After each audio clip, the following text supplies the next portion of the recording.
Hola chicos y chicas, bienvenidos de nuevo al canal de La Pelo en Casa. Hoy estamos en la sección de trucos y consejos de peluquería. Hoy os voy a enseñar cómo cortar el flequillo en recto. Seguro que habéis visto muchos tutoriales, pero probablemente no os hayan explicado qué herramienta utilizar según tu cabello. Quédate que te lo cuento paso a paso. Bien, todo el mundo conoce la tijera. Está claro que es la herramienta más utilizada para cortar el cabello. Y esto se puede utilizar para hacer cortes rectos, despuntados, desfilados y en todo tipo de cabello, ya sea cabello fino, cabello grueso, cabello rizado, todo tipo de cabello. Es para cualquier tipo de corte.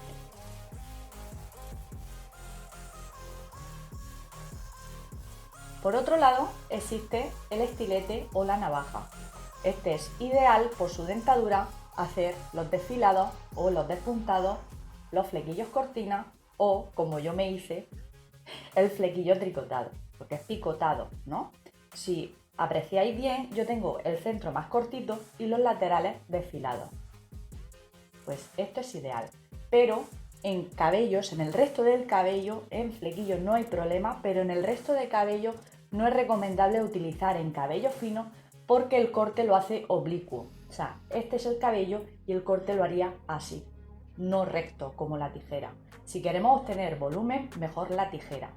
La tijera, volumen.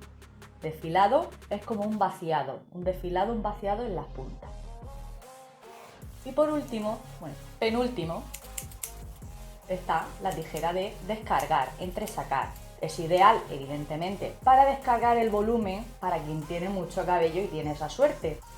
Pero también es ideal cuando hacemos el flequillo en recto o las puntas, las cortamos y queda el cabello recto muy limpio, el corte limpio le llaman, el corte recto pero limpio. Y no nos gusta que quede visualmente grueso esa zona de las puntas.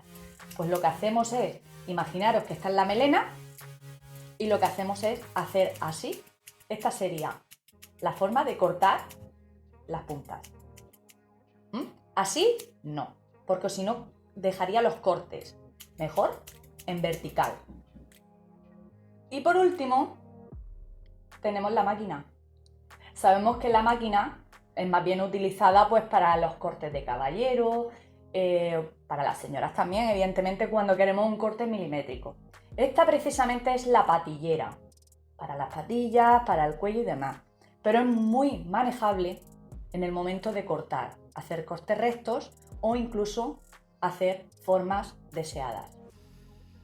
Con la ayuda de un peine vamos cortando, bien, es mucho más rápido que hacer así con la tijera, es mucho más rápido hacer así, en general, y mejor será que el cabello esté seco, pasamos la máquina y si queda algún pelito así sueltecito y demás, entonces ya podemos ver en la perspectiva, siempre hablando en la perspectiva del flequillo, ya podemos ver y cortar esos pelos milimétricos que nos pueden quedar. Así que yo os voy a enseñar exactamente cómo lo hago el corte en recto. Pero si lo queréis hacer de una forma u otra, lo podéis hacer según con la herramienta elegida.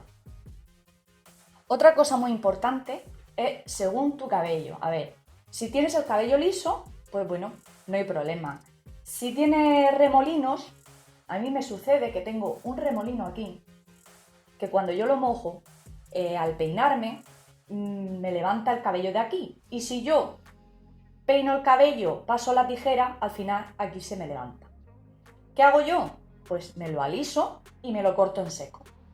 Bien, si tu cabello, vuelvo a repetir, no tiene ningún tipo de problema en los nacimientos, que suelen ser a la altura de las sienes, o incluso en el central que se abre la raya, y si no, lo ideal es secar con el secador o pasar la plancha.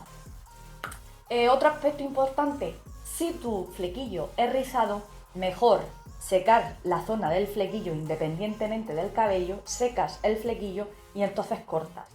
Porque si cortas, secas y te pasas, ya no hay marcha atrás. Siempre es preferible secarlo, cortar y entonces seguir cortando si es que hiciera falta. Bien, pues bueno, no me enrollo más, os dejo con el vídeo y os enseño en pasos muy simples cómo se hace. Antes me despido diciendo, visita el blog de La Pelo en Casa, que ahí os lo explico todo por si, por lo que sea, no me he explicado bien y demás. Allí lo explico todo y os doy los consejos necesarios para que sigáis con la práctica. ¡Dentro vídeo!